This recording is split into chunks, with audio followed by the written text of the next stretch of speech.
O Eneagrama é um sistema de autoconhecimento e autodesenvolvimento extremamente profundo. A sua origem é incerta. Alguns dizem que ele volta lá para o Antigo Egito. Muitas pessoas falam que quem desenhou o diagrama do Eneagrama pela primeira vez foi Pitágoras. Mas para nós, neste programa, o que interessa é falar sobre o Eneagrama das personalidades, que é uma das versões mais modernas do Eneagrama. O Eneagrama das personalidades, ele fala sobre a humanidade ter 9 tipos principais de personalidade, que alguns vão chamar de eneatipos, outros vão chamar de tipos psicológicos, e eu, em alguns dos meus programas, gosto de chamar de raios diferentes de personalidade. Esses 9 tipos de personalidades são posicionados nos diferentes pontos do Eneagrama. Aliás, é interessante entender de onde vem o nome Eneagrama. Eneia vem de 9, do grego. Gramos é uma figura. O Eneagrama é uma figura que contém um círculo, e esse círculo central ele representa muitas coisas, por exemplo, a unidade, o todo, a aliança. O triângulo central é a segunda forma. Esse é um triângulo equilátero, é um triângulo de mesmo tamanho, que liga os pontos 3, 6 e 9, e a gente tem ainda a hexade, que liga os pontos 1, 4, 2, 8, 5, 7 e retorna ao 1 novamente.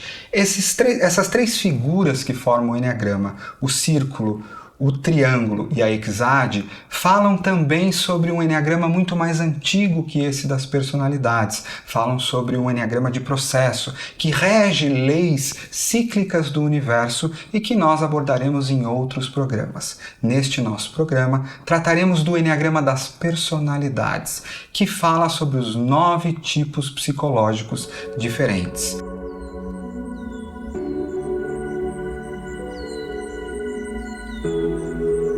Quando você olha para o círculo, imediatamente, se você deixar o círculo vir até você e sentir o que representa um círculo.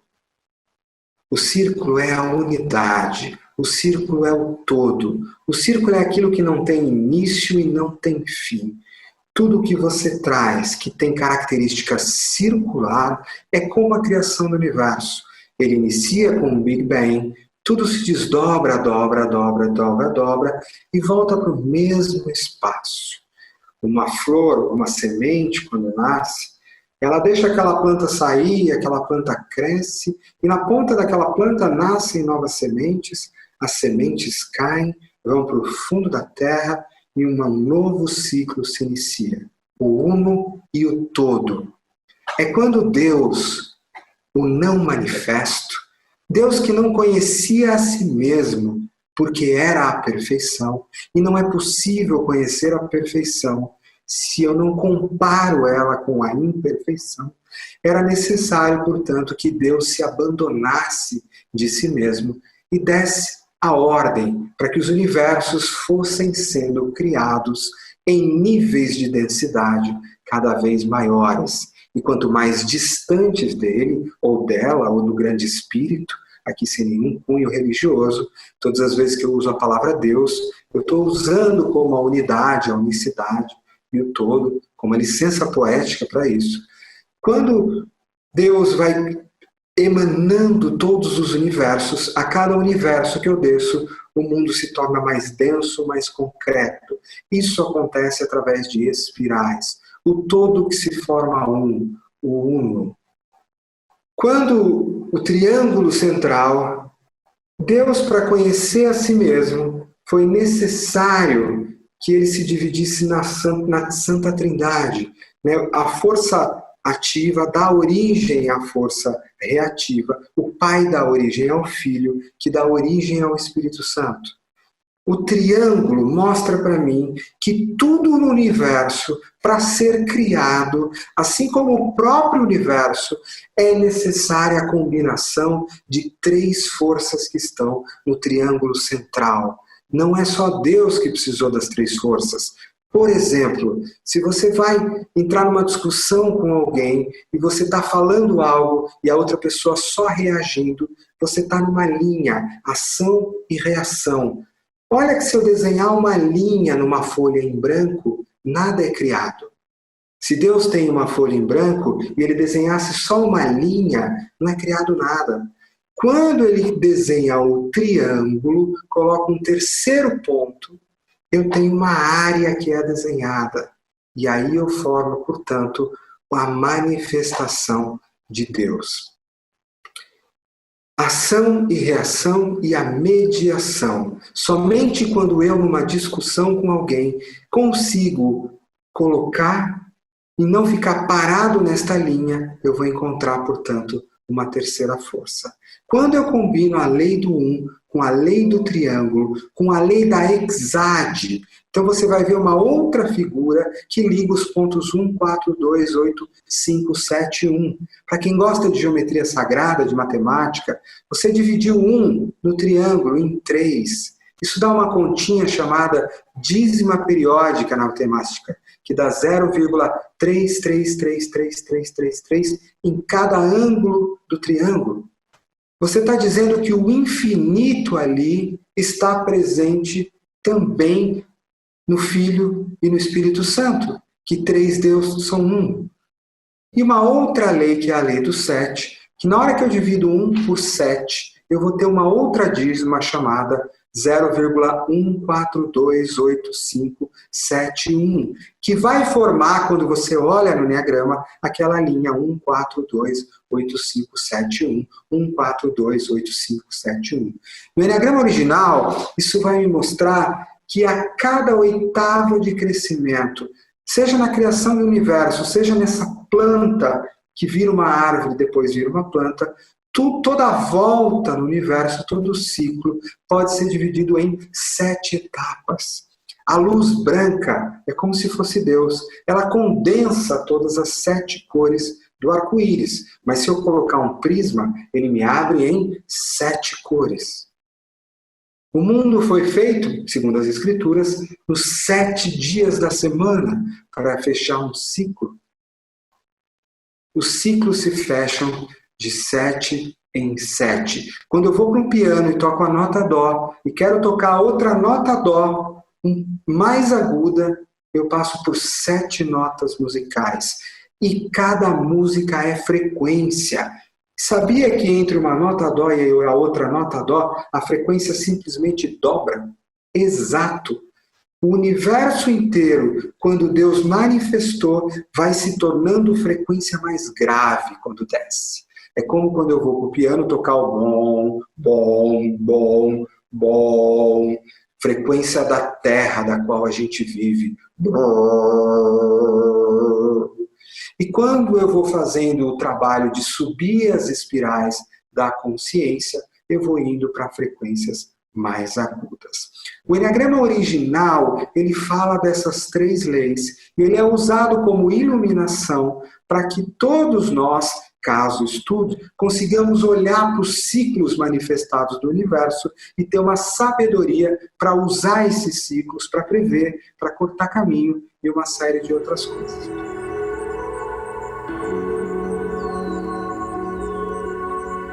E é preciso que a gente compreenda no Enneagrama das personalidades de onde vêm os tipos psicológicos. E é preciso que a gente volte na história lá para os padres do deserto. A gente está falando mais ou menos de século 2 a 3 depois de Cristo, padres que estudavam em quais os caminhos que o homem se desviava de Deus. Havia uma palavra grega chamada hamartia, nas quais mostravam que o ser humano, de que o homem, se desviava de Deus no coração, principalmente através de 9 caminhos diferentes. Então, hamartia, o pecado, significava errar o alvo. Todas as vezes que o meu coração entrasse num desses pontos, significa que ele estava errando o alvo de Deus. E foram mapeados 9 hamartia, ou 9 erros de Deus, falhas de Deus, que o coração humano poderia fazer. E por que é importante para nós estudarmos as formas como nós nos desviamos de Deus? Porque no momento em que a gente as reconhece, a gente é capaz de saber que este não é o nosso caminho e se lembrar e fazer uma prática de consciência para voltar para o caminho que nos leva a Deus, a unidade ou a nossa versão mais elevada dentro do nosso processo de desenvolvimento. Essas 9 hamartia foram então posicionadas nos 9 pontos do Enneagrama. No ponto 9, a preguiça. Um estado do coração onde este coração quase que entra em preguiça de mim mesmo e se esquece um pouco de quem eu realmente sou, do meu poder, e de alguma forma se torna sem energia para fazer as coisas que a minha alma realmente precisa fazer. No ponto 1, a ira, o coração irado, é aquele coração que treme, que tem uma mistura de mágoa com ressentimento, uma raiva meio ácida que pulsa. E o coração em ira, portanto, é um coração que se desvia do coração de Deus. No ponto 2, o coração em orgulho. O coração em orgulho é aquele coração que se infla, fica grande, o meu queixo sobe um pouquinho e eu passo a me julgar bastante importante. Muitas vezes por detrás de uma humildade, um não precisar de nada, porque o orgulho me diz assim: você não precisa de nada, você pode ajudar os outros só, são os outros que precisam de você. E o coração em orgulho, ele me engana, ele me diz que eu sou superior às outras pessoas e que eu não tenho cansaço, que eu não paro nunca, e o que seria delas sem mim? Ele é também uma forma de desvio da humildade do coração de Deus. No ponto 3, a vaidade. O coração vaidoso é aquele coração que se julga o centro do mundo, aquele coração que acredita que eu sou o melhor, o mais importante, aquele que sem coisas importantes só acontecem realmente se eu estou aqui. Olha como eu sou grande, vencedor, forte, importante. A vaidade me faz ser, me apaixonar por mim mesmo, quase como Narciso olhando para o espelho e se apaixonando por si mesmo. No ponto 4, foi posicionada a inveja como hamartia. A inveja como um coração que se compara aos outros corações. Sabe quando eu, de repente, tenho na minha vida coisas que são importantes, ou tenho a vida como ela é, mas eu olho para o outro lado e falo: peraí, eu acho que aquela pessoa tem mais do que eu, mais habilidades, mais segurança, mais talento, e meu coração fica se comparando de alguma forma. E no momento em que ele se compara, ele deixa de compreender e sentir tudo aquilo de belo e maravilhoso que eu já tenho. Esse é, portanto, um desvio de Deus. No ponto 5, a avareza. O coração em avareza é o coração que se recolhe no inverno. Imagina um coração com frio, gélido, ali tentando economizar o máximo dos seus recursos. E quando alguém chega perto de você, mesmo com o coração aberto para tentar sentir você, o que acontece é que não é sentido. Onde que estão as suas emoções? Onde que está o seu coração? O seu coração está em avareza se economizando sentimentos, economizando a interação com o mundo, se economizando. Não está disponível para o mundo e para as outras pessoas. No ponto 6, foi posicionada a hamartia do medo. O coração em medo é o coração que pulsa de forma acelerada, que perde a presença, que faz com que as minhas pernas fiquem mais fracas e percam a sustentação do chão. Um coração que respira aqui em cima, que é ansioso e que acelera a minha mente. No ponto 7 do Enneagrama foi colocada a hamartia da gula. A gula é o coração que tem uma ansiedade de engolir coisas de fora, sentimentos, experiências, de uma forma desordenada e desorientada. Porque lá no fundo, no centro do coração, este coração se sente faminto. Faminto do quê? Faminto da própria presença, faminto dos próprios sentimentos, faminto do momento agora. Não estando aqui agora, não se preenche este coração, que fica com fome e é, portanto, engolir tudo que se apresenta à sua frente. No ponto 8, foi posicionada a luxúria. Luxúria é o coração que se engrandece, que se exagera, que empresta energia do corpo para ficar grandão, para ficar fortão. E fica muito difícil para esse coração agir de forma mais sutil, mais vulnerável. Por medo de ser machucado ou traído, esse coração se torna grandão, exagerado e forte e cria cascas em volta de si. Cada um dessas 9 hamartia, desses 9 pecados capitais, foi posicionado no diagrama do Eneagrama pela primeira vez por um homem chamado Oscar Ichazo. O Oscar Ichazo foi a primeira pessoa que conseguiu, de forma muito inteligente, colocar os pontos exatos no diagrama do Eneagrama. Isso envolveu estudos ligados à psiquiatria, à cabala, aos tipos psicológicos e foi talvez uma das maiores contribuições para o Eneagrama das personalidades. É importante, dentro da história do Eneagrama das personalidades, citar também Cláudio Naranjo. Cláudio Naranjo, como um pesquisador, como um educador, como alguém que se dedicou à consciência humana, foi aluno de Ichazo por um tempo e estava ligado à escola de psiquiatria de Stanford. E o que Naranjo fez foi dar forma para os tipos psicológicos, foi decodificar, foi descrever melhor como cada uma daquelas paixões, por afetar o coração daquela pessoa, criava, portanto, um tipo de personalidade e um tipo psicológico. Quando a gente segue com a história do Eneagrama das personalidades, uma das alunas de Cláudio Naranjo, a Helen Palmer, publica então nos Estados Unidos um livro chamado O Eneagrama. Ao mesmo tempo, outras pessoas em outros lugares, e eu gosto muito sempre de citar Don Rizzo, do Enneagram Institute, e mais para frente o Russ, que foi meu professor por bastante tempo, como pessoas que então iniciaram este movimento do Eneagrama das personalidades, em especial aí falando a partir da década de 80 nos Estados Unidos. Falando na história do Eneagrama, é muito importante reconhecer Gurdjieff como a pessoa que trouxe o Eneagrama como símbolo para o Ocidente. Vale assistir o filme Encontro com Homens Notáveis ou ler o livro do Gurdjieff que se chama o mesmo nome.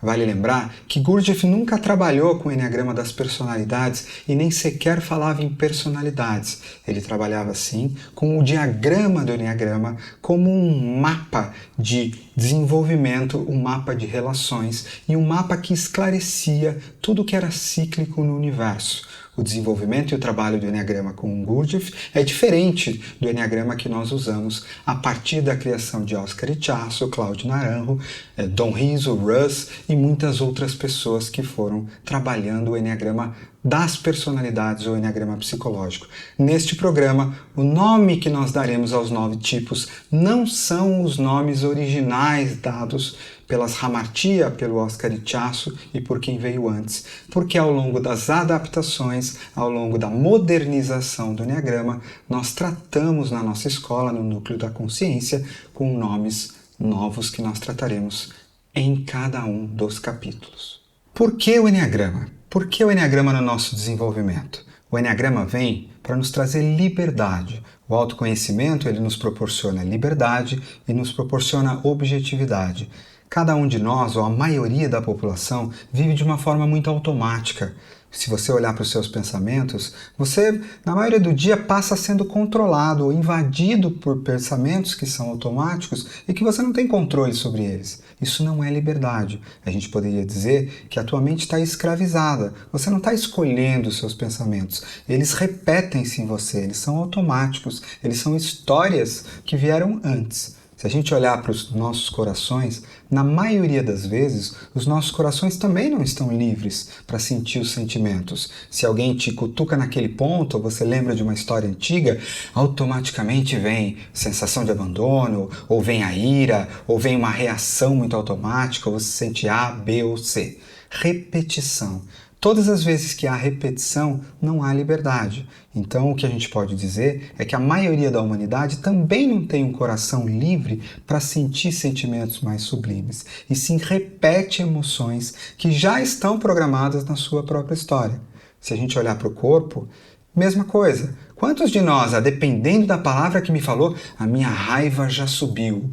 Ou eu parei um pouquinho para meditar, ou de repente estou num lugar que está parado demais, o meu pezinho está batendo, minha mão está batendo. Será que eu realmente tenho liberdade nas reações do meu corpo? E a maioria de nós não tem. O nosso corpo também costuma ser escravo de automatismo. E como um robô, muitas vezes nós, ou a humanidade, temos uma vida que vai sendo vivida através de nós e não necessariamente uma vida que a gente escolhe. Para o Eneagrama, o trabalho nesses 3 centros de inteligência é extremamente importante. Como que eu posso, através do autoconhecimento, fazer com que a minha mente tenha mais liberdade, que o meu coração tenha mais liberdade para sentimentos mais sublimes e que o meu corpo tenha mais presença e mais força? Esse é um trabalho central do Eneagrama. Cada um dos 9 pontos revela uma das 9 personalidades e você, com certeza, tem uma delas como a sua principal. É claro que a gente tem um pouquinho de todas, ou mesmo aquelas que estão ligadas nas linhas do diagrama do Eneagrama, que você vai estudar numa próxima formação de Eneagrama, elas são fortes em você também. Mas é importante que você faça o teu caminho para descobrir qual é aquela central, qual é aquela que bate mais forte. E essa descoberta pode ser rápida, como um dia, ou ela pode levar meses e anos. E não importa, o que importa é o teu processo para descobrir quem você realmente é e qual é o teu tipo do Eneagrama que é importante para nós. Lembre-se de usar o aplicativo do Núcleo da Consciência, o Eneagrama para Líderes. Lembre de olhar e fazer as leituras no livro do Eneagrama para Líderes para que você possa, sim, encontrar o seu tipo central do Eneagrama, que neste momento do tempo é extremamente importante para o nosso processo por aqui. E por que o Eneagrama como um sistema de autoconhecimento? O que ele tem de diferente dos outros? E aí é uma coisa importante para a gente entender sobre o Eneagrama. Embora sim, a gente vai encontrar nos livros, a gente vai encontrar nesse curso inicial tendências de comportamento para os 9 tipos, o que significa, se eu sou um 1, existem tendências de eu me comportar assim, é importante entender sobre o Eneagrama que os comportamentos não são mais importantes para determinar um tipo do Eneagrama. Pode ser que você seja daquele tipo e não tenha necessariamente aqueles comportamentos centrais. Ou pode ser que você tenha um comportamento que parece aquele tipo, mas você aprendeu com seu pai, com a sua mãe na sua escola.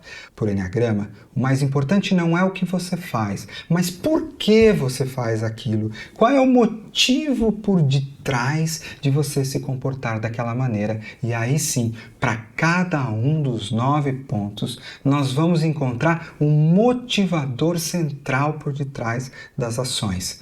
Nem sempre é fácil a gente saber por que a gente está fazendo aquilo. Precisa de um processo de autoconhecimento. A maioria das pessoas simplesmente age, elas não sabem os motivos para isso. E o teu convite para o mergulho no autoconhecimento do Eneagrama é que por muitas vezes eu vou te perguntar não o que você está fazendo, mas por que você faz o que você faz. E nesse ponto o Eneagrama é diferente de qualquer sistema de mapeamento de personalidade, de assessment dentro de organizações, porque ele não está tão preocupado com o que cada um dos 9 tipos faz, mas sim por que cada um dos 9 tipos fazem o que fazem.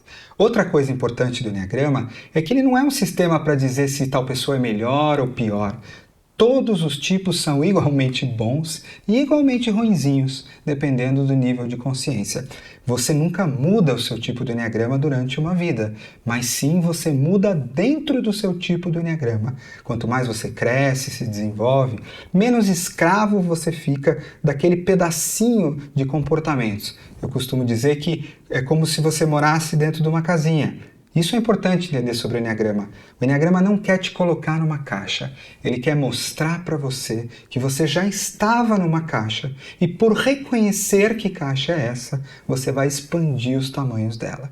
Então, embora se você tenha nascido um 3 do Eneagrama e você nasce um tipo do Eneagrama, ele não é determinado pela tua família, pelo teu pai, pela tua mãe, ele já vem com você. Se você nasce um tipo do Eneagrama, você permanece a vida toda com este tipo, embora você possa se transformar, mudar seus comportamentos, integrar os outros 8 pontos diferentes do seu e cada vez ir vivendo num espaço interno maior do que você tem vivido até hoje. O Eneagrama é um sistema para te libertar e não para te colocar numa caixa. Recuse qualquer visão do Eneagrama que coloque pessoas em caixas.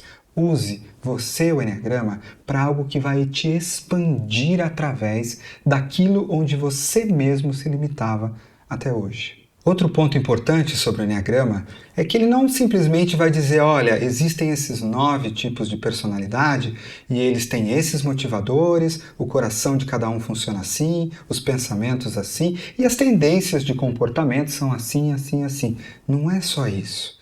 Uma das maiores belezas do Eneagrama é que ele vai apontar para você, depois que você descobrir o seu tipo do Eneagrama, quais são os seus caminhos centrais de desenvolvimento.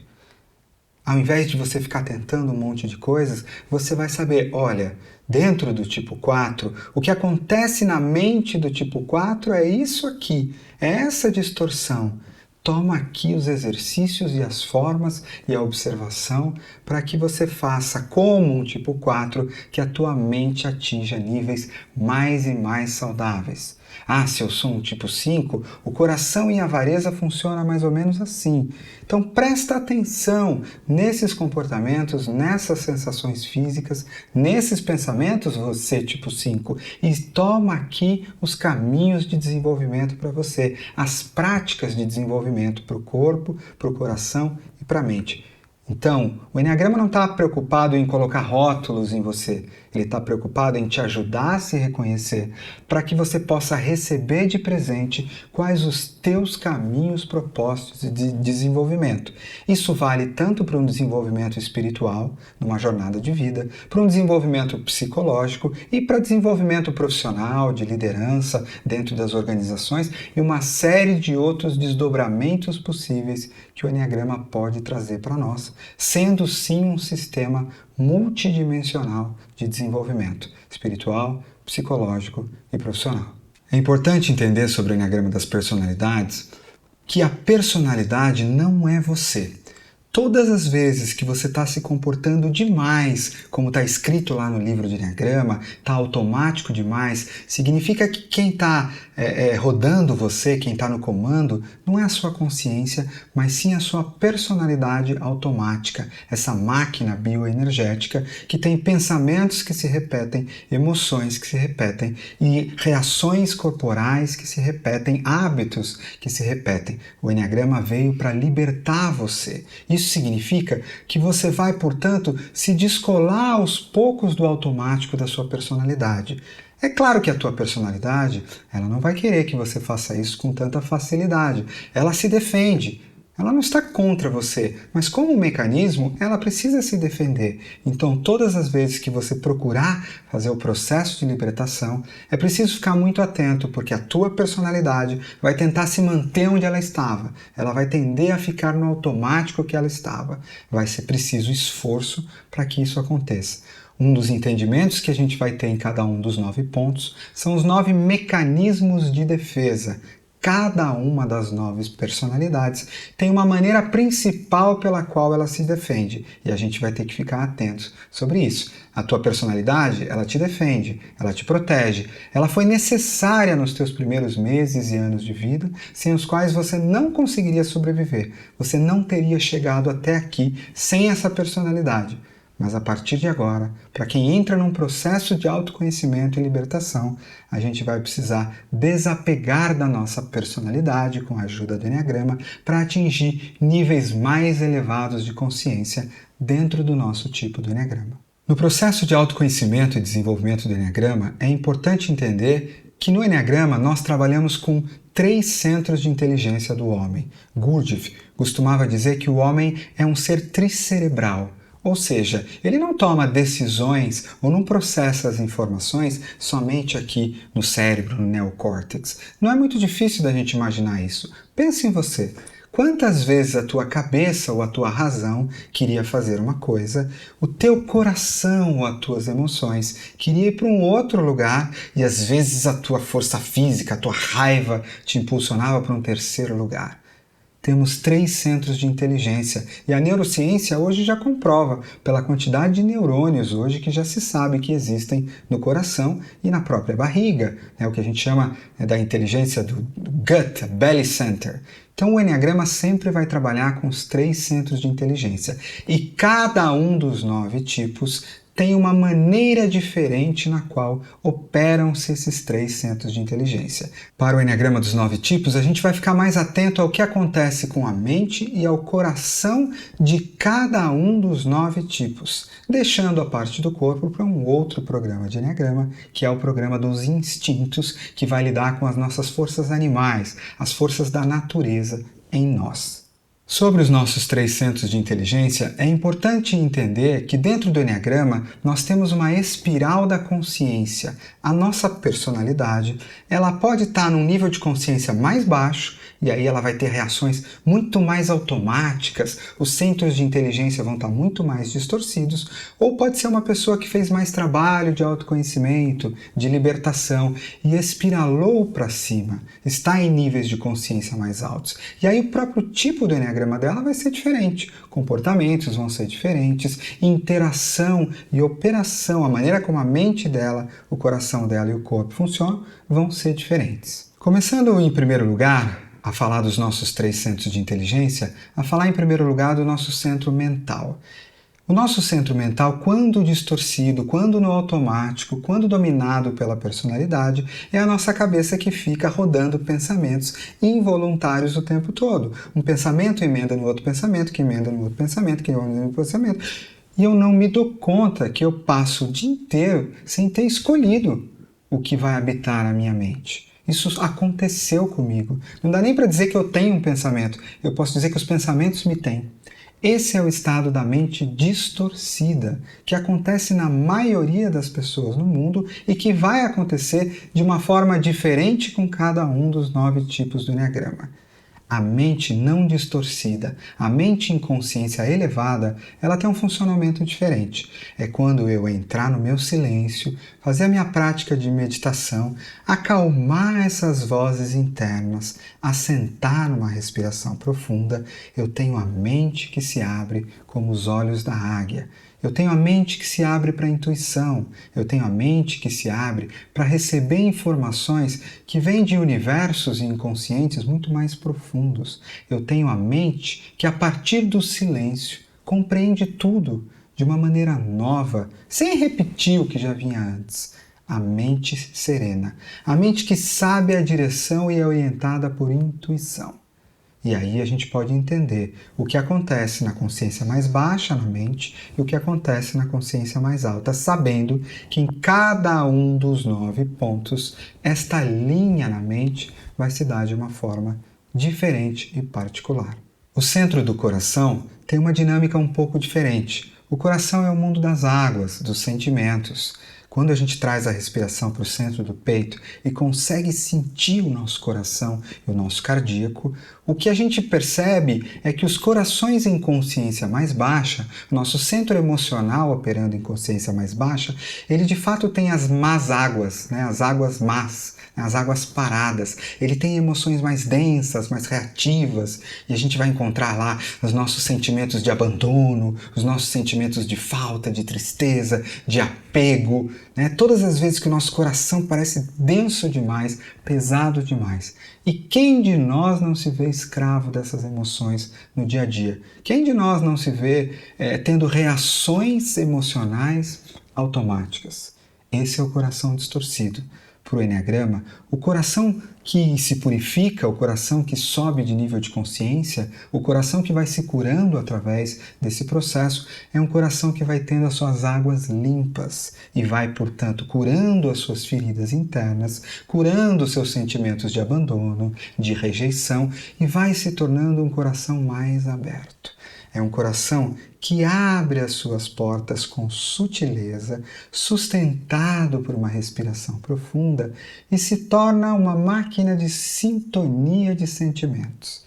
E quando ele está vulnerável, aberto, sereno, esse coração consegue ouvir, sentir como uma seda sentimentos mais elevados, como, por exemplo, as virtudes do Eneagrama, a serenidade, o amor incondicional. Ele consegue sentir a abundância, a gratidão plena. Esses são sentimentos elevados, possíveis apenas ao coração mais curado, ao coração mais consciente, e não ao coração distorcido que está preso em emoções que são repetitivas. E esse é o trabalho dentro do centro emocional, lembrando que cada um dos 9 tipos tem uma distorção preferida do coração, que são o que a gente vai chamar das paixões de cada tipo, ou as hamartia, como a gente já falou. O coração de cada um dos 9 tipos faz essa escada entre maior ou menor consciência de um jeito diferente. E a gente vai olhar para isso quando olhar para cada um dos 9 tipos do Enneagrama. O nosso centro motor, o nosso centro físico, o nosso centro corporal também se distorce, assim como a mente e o coração. E o que acontece é que dentro do nosso sistema, do nosso corpo físico, a gente possui ali as energias da terra, as energias dos terremotos. A gente tem a nossa força física, o nosso vigor e também temos a nossa perda de vigor, a nossa anestesia. O que acontece com um corpo cheio de energia física distorcido é o caos como terremoto, é o caos como avalanche. E aí a gente tem um jeito de estar na vida que pode ser bastante destrutivo ou pode ser sem energia. Essas são distorções das energias do meu corpo.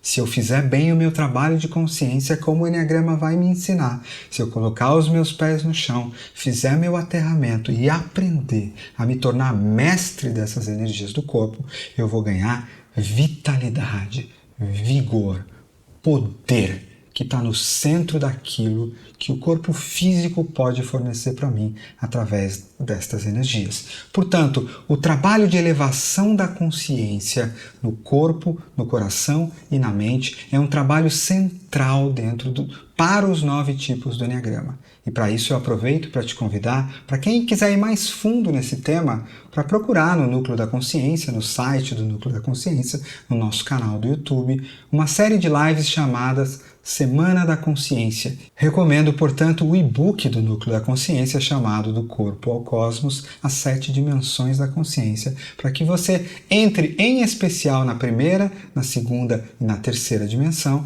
ao estudo dos 3 centros de inteligência, e isso vai te ajudar no caminho do Enneagrama. Agora que a gente se prepara para entrar em cada um dos 9 tipos do Enneagrama nas 9 aulas, é importante você entender o que forma um tipo do Enneagrama. Às vezes você vai se perguntar, como é que eu sei que eu sou daquele tipo do Enneagrama? O que realmente determina se você é daquele tipo do Enneagrama é se a emoção principal e mais viciada que toma conta do seu coração é o que a gente chama da paixão daquele tipo. A paixão é uma emoção viciada, exagerada, que domina o seu coração. Embora as 9 paixões do Enneagrama possam nos pegar em momentos diferentes do dia ou da vida, uma delas é mais forte para nós. Então, cada um dos 9 tipos, quando a gente olha o que acontece com o coração dele, a gente vai ver que o coração mais distorcido ou em sofrimento dá origem à paixão daquele tipo. E o coração mais elevado naquele tipo dá origem à virtude. Você encontra então as 9 paixões do Enneagrama, cada uma delas forma de sofrimento principal do coração da pessoa daquele tipo de Enneagrama, e as 9 virtudes do Enneagrama, que são justamente quando aquele coração está curado, quando aquele coração daquele tipo acessa níveis mais elevados, ele acessa aquele sentimento sublime. Para descobrir se você é de um determinado tipo de Enneagrama, você em algum momento do tempo vai ter que compreender se o teu coração sente esta paixão, essa emoção viciada que traz sofrimento mais do que as outras 8, e se você acessa aquele sentimento elevado das virtudes do Enneagrama mais do que os outros 8.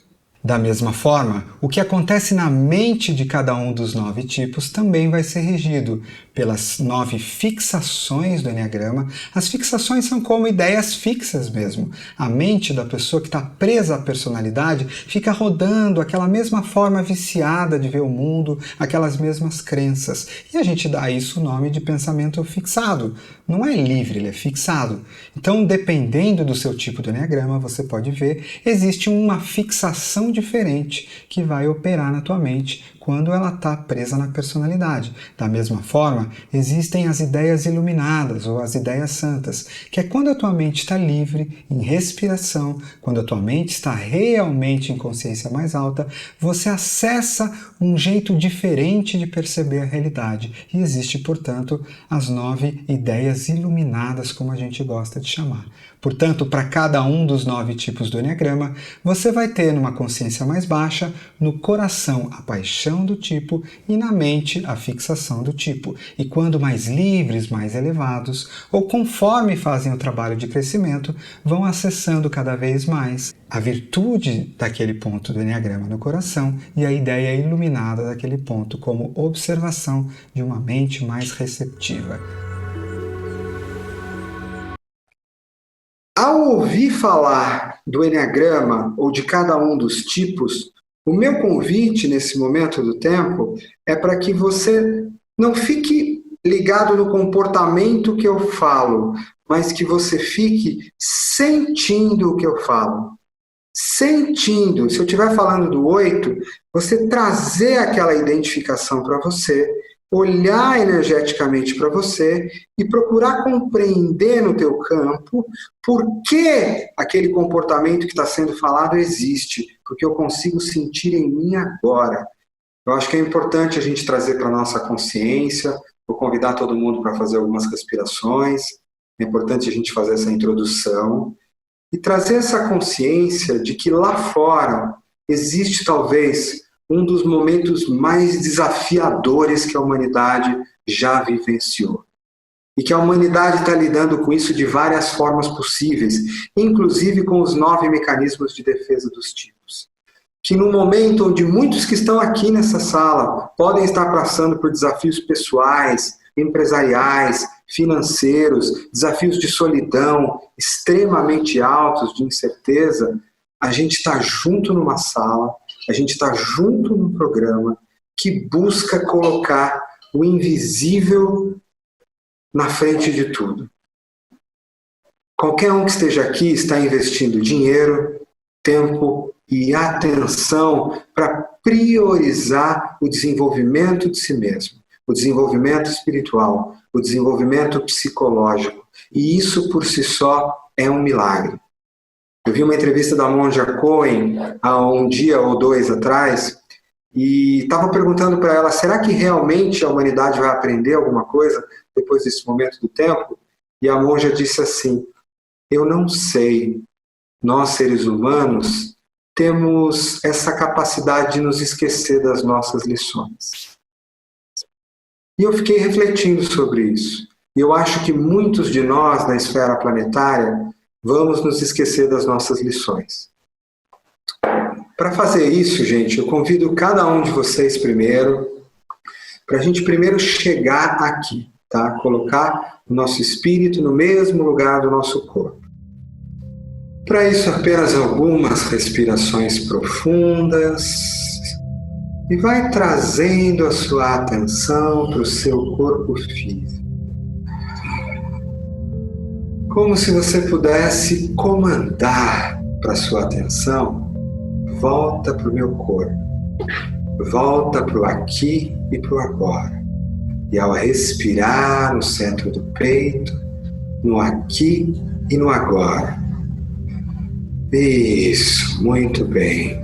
Traz a sua atenção para os seus pés, sente a sola dos pés, traz a sua atenção para as suas pernas, sente o músculo das pernas, sente o sangue pulsando nas pernas. Traz a sua atenção para a sua barriga, para os ombros, para os braços, para os órgãos internos. Traz a sua atenção para o seu pescoço, para a sua cabeça, para os olhos. E assenta no aqui e agora, um pouco mais para baixo e um pouco mais para trás. Até que você possa habitar o seu corpo plenamente, de forma física, densa, e possa dizer para você mesmo, eu estou aqui agora. Todo o resto está lá fora. Eu estou aqui agora. Eu estou aqui agora. Isso. E é neste estado de presença, de aqui e agora, que eu convido você a, com os olhos abertos ou fechados, como você preferir, iniciar essa jornada junto comigo, junto com o núcleo da consciência, junto com todos os professores e egrégoras que vieram antes de mim e antes de nós. Eu convido você a entrar, portanto, em cada um dos 9 pontos do Enneagrama nas próximas aulas e também a fazer as aulas que estão no nosso aplicativo do Núcleo da Consciência, no livro Enneagrama para Líderes, e sempre te convido a olhar este material, que você pode fazer um download antes da próxima aula e, de alguma forma, por que não, dá um pulo no YouTube do Núcleo da Consciência, tem uma série de vídeos, e o que eu recomendo para você nesse momento do tempo é os vídeos sobre a introdução ao Enneagrama. E aí você pode escolher entre um monte de coisas que tem lá. Só assim vai fazer com que o teu programa, o teu curso, a tua formação sejam realmente efetivos. E sim, o trabalho de autoobservação a partir de agora. Lembrando que ainda mais importante do que os conceitos do Enneagrama é o teu trabalho de crescimento. Mais importante do que dar um nome para A, para B ou para C, ou decorar padrões dos tipos é: você realmente vai fazer o teu trabalho? Você realmente vai se auto-observar a partir de agora? Vai procurar se entender? Vai aumentar o teu nível de respeito pelos outros? Vai de fato assinar um compromisso com o processo de crescimento e autoconhecimento? Se sim, esse programa do Núcleo da Consciência é realmente para você.